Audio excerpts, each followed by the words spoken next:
Hello there. So here we have a pair of beams for intrusion detection.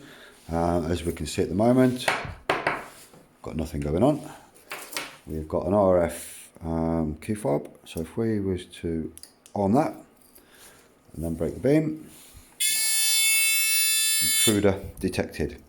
So with that, the buzzer can be to a buzzer, obviously, to lights, to CCTV, alarm panels, and so on.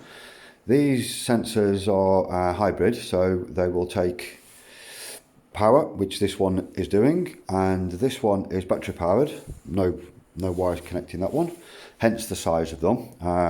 The other versions are much smaller in comparison. Yep, so there you go. Thanks for watching. Cheers now.